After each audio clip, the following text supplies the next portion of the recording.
ایک وقت کی بات ہے کہ کنعان کی سرزمین پر ایک عظیم نبی حضرت یعقوب علیہ السلام اپنے خاندان کے ساتھ رہتے تھے۔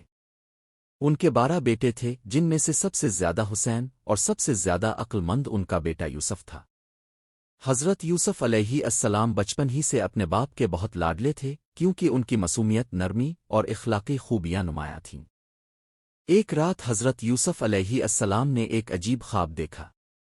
صبح ہوتے ہی انہوں نے اپنے والد سے کہا، ابا جان، میں نے خواب میں دیکھا کہ 11 ستارے، سورج اور چاند مجھے سجدہ کر رہے ہیں۔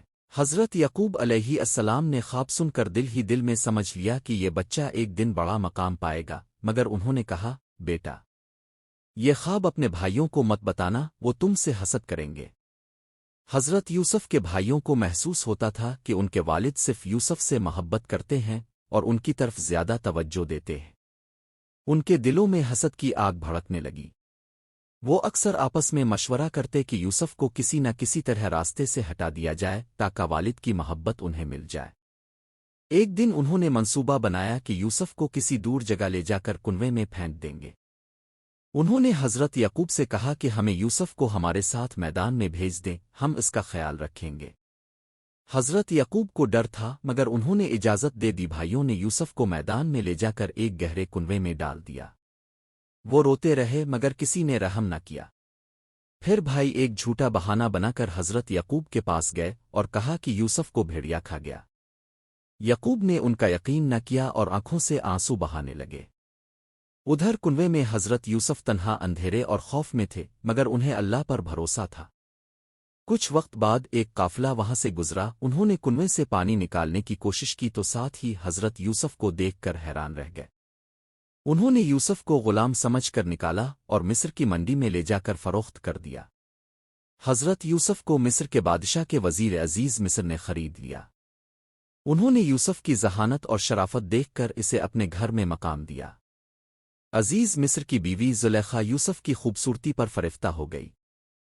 اس نے یوسف کو بہکانے کی کوشش کی، مگر یوسف نے پاک دامنی کا دامن تھامے رکھا۔ جب زلیخا کی چالیں ناکام ہوئیں تو اس نے الزام حضرت یوسف پر لگا دیا، جس کی وجہ سے انہیں قید میں ڈال دیا گیا۔ قید خانہ میں حضرت یوسف نے بھی صبر کا دامن نہ چھوڑا۔ انہوں نے قیدیوں کو خوابوں کی تعبیر بتانا شروع کی۔ ایک دن 2 قیدی آئے، انہوں نے خواب سنائے۔ یوسف نے دونوں کو سچی تعبیر دی، جو بعد میں سچ ثابت ہوئی۔ ان میں سے ایک بادشاہ کا ساقی بن گیا۔ کئی سال گزر گئے۔ ایک دن بادشاہ نے ایک عجیب خواب دیکھا۔ اس نے کہا، میں نے خواب میں دیکھا کہ 7 موٹی گائیں ہیں، جنہیں 7 دبلی گائیں کھا رہی ہیں، کسی کو تعبیر نہ آئی۔ تب ساقی نے یوسف کو یاد کیا اور بادشاہ کے حکم سے قید خانے سے تعبیر کے لیے بلایا گیا۔ حضرت یوسف نے خواب کی تعبیر دی کہ ملک میں 7 سال خوشحالی آئیں گے، پھر 7 سال قحط ہوگا۔ بادشاہ نے ان کی عقل مندی دیکھ کر ان کو آزاد کیا اور مصر کا خزانے دار مقرر کیا۔ وقت گزرتا گیا، قحط کا دور آیا اور دوسرے علاقوں سے بھی لوگ اناج لینے آنے لگے۔ ایک دن یوسف کے بھائی بھی اناج لینے مصر آئے، مگر وہ اپنے بھائی کو پہچان نہ سکے۔ یوسف نے انہیں پہچانا اور خاموشی سے ان کی آزمائش لینے کا فیصلہ کیا۔ حضرت یوسف نے اناج دیتے ہوئے کہا، جب دوبارہ آنا تو اپنے سب سے چھوٹے بھائی کو ساتھ لانا، وہ اگلی بار وہ بنیامین کو ساتھ لائے۔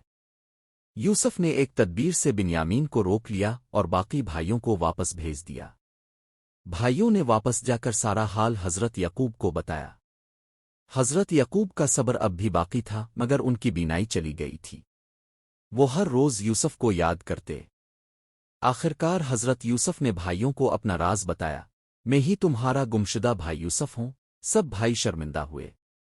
یوسف نے انہیں معاف کر دیا اور کہا، اللہ نے مجھے عزت دی، تمہیں بھی بخشا جائے گا۔ انہوں نے اپنے والد کو مصر بلایا۔ یوسف نے اپنے والد کو گلے لگایا، ان کی آنکھوں کی روشنی واپس آ گئی۔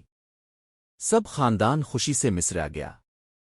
حضرت یوسف نے جو خواب بچپن میں دیکھا تھا وہ سچ ہو چکا تھا۔ ان کے والد، بھائی اور ماں ان کے سامنے جھک کر تعظیم کر رہے تھے۔ یہ خواب کی تعبیر تھی۔ یوسف کی زندگی صبر، تقوی، عفو اور اللہ پر بھروسے کی ایک اعلیٰ مثال ہے۔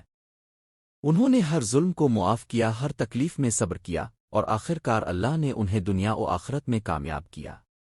حضرت یوسف نے جو خواب بچپن میں دیکھا تھا وہ سچ ہو چکا تھا۔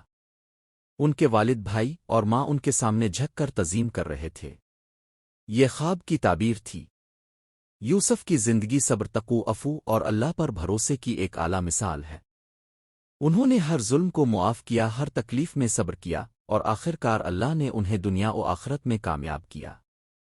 آخرکار حضرت یوسف نے بھائیوں کو اپنا راز بتایا، میں ہی تمہارا گمشدہ بھائی یوسف ہوں۔ سب بھائی شرمندہ ہوئے۔ یوسف نے انہیں معاف کر دیا اور کہا، اللہ نے مجھے عزت دی، تمہیں بھی بخشا جائے گا۔ انہوں نے اپنے والد کو مصر بلایا۔ یوسف نے اپنے والد کو گلے لگایا، ان کی آنکھوں کی روشنی واپس آ گئی۔ سب خاندان خوشی سے مصر آ گیا۔